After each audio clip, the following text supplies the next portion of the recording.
Akan saya mulai dalam 3, 2, 1.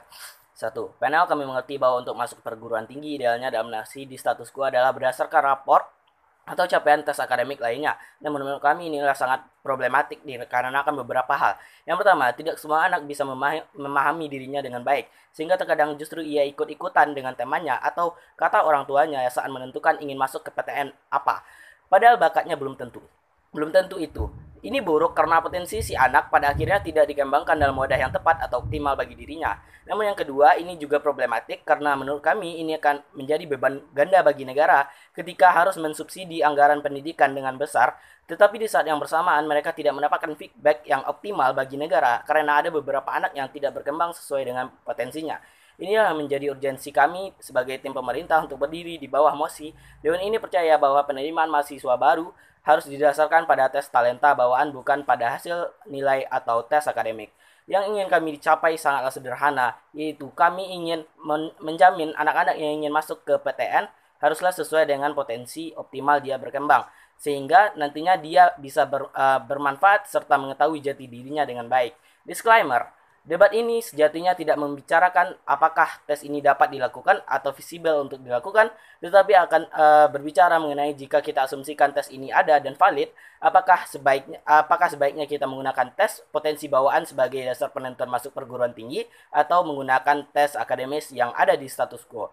Debat ini sejatinya hanya akan membicarakan tes bagi mahasiswa baru yang masuk ke perguruan tinggi negeri, bukan pada seluruh perguruan tinggi seperti perguruan tinggi swasta. Karena yang menggunakan hasil tes akademik secara nasional hanyalah PTN, sedangkan PTS tidak menjadi wewenang bagi pemerintah dan mereka memiliki mekanisme sendiri untuk penyeleksian. Oleh karena itu, konteks yang akan kita bawakan pada debat kali ini ialah konteks dalam seleksi penerimaan mahasiswa baru pada perguruan tinggi negeri yang berada di bawah pemerintah. Bagaimana mekanisme kami? Yang di sini kami membawakan proposal yang pertama.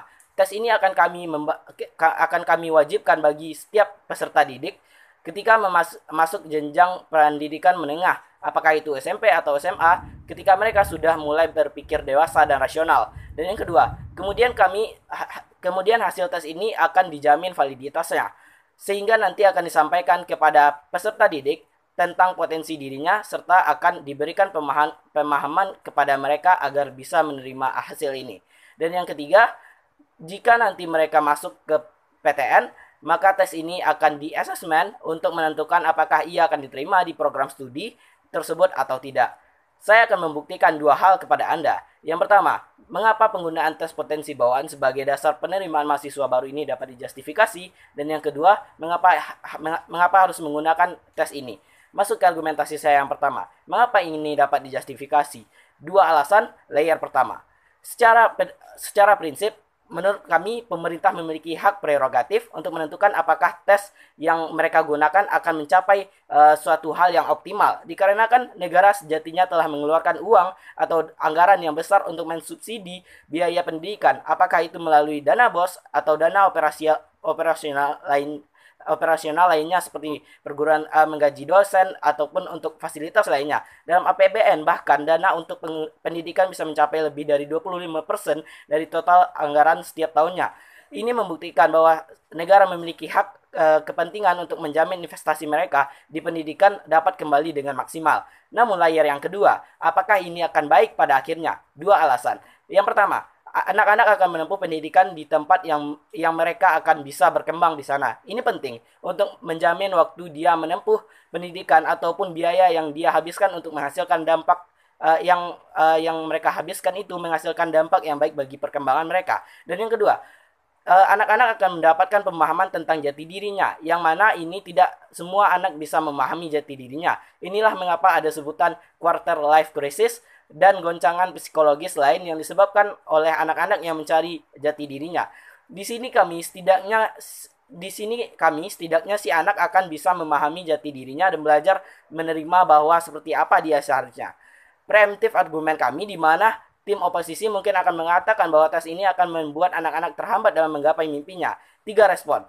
Yang pertama, menurut kami tidak. mereka tetap dapat mengembangkan potensi dirinya menjadi lebih baik karena mereka sudah mengetahui potensi bawaan dalam dirinya. Namun yang kedua, sekalipun jika tidak dapat mengembangkan potensi dirinya sesuai dengan minat awal mereka yang tidak sesuai dengan minat awal, menurut kami tidak masalah. Karena seiring berjalan waktu, mereka akan diberi pemahaman dan edukasi sehingga mereka dewasa dan mereka akan lebih pragmatis untuk menerima hasil ini. Namun yang ketiga, sekalipun jika mereka tidak menerima atau kecewa, ini akan tetap baik di sisi kami karena setidaknya mereka bisa berkembang dalam tempat yang sesuai dengan potensi dia. Lagi pula, ini bukanlah masalah yang eksklusif hanya di sisi kami.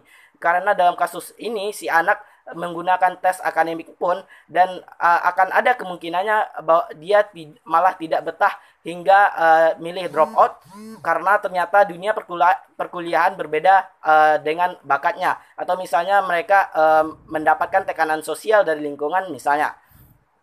Masuk ke argumentasi saya yang kedua, mengapa harus tes potensi bawaan? Dua alasan. Yang pertama, tes ini adalah tes yang menjamin validitasnya. Selain itu, anak-anak akan diberikan pemahaman secara bertahap tentang tes ini.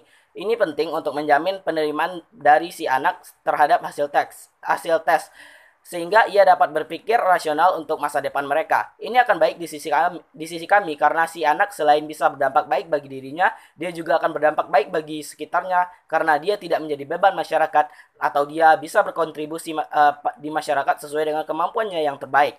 Namun yang kedua, alasan mengapa harus tes ini adalah karena tes ini ada di status quo, karena tes yang ada di status quo menurut kami tidaklah relevan karena hanya menguji potensi akademik secara umum. Ini problematik karena pada akhirnya spesifikasi ilmu atau potensi anak tidak bisa dipetakan dalam tes yang ada di status quo. Apa yang akan terjadi? Yang pertama, si anak masuk PTN bukan karena bakatnya di sana, tetapi ketika dia bimbel atau belajar dengan benar. Namun yang kedua, si anak tersebut justru akan mengambil posisi dari anak yang lain yang harusnya lebih cocok di tempat yang ia duduki saat ini. Inilah mengapa tes akademik di status quo sejatinya tidak valid. Kesimpulannya, tes masuk perguruan tinggi mesti didasari pada tes potensi bawaan. Oleh karena itu, berikanlah suara Anda pada tim pemerintah.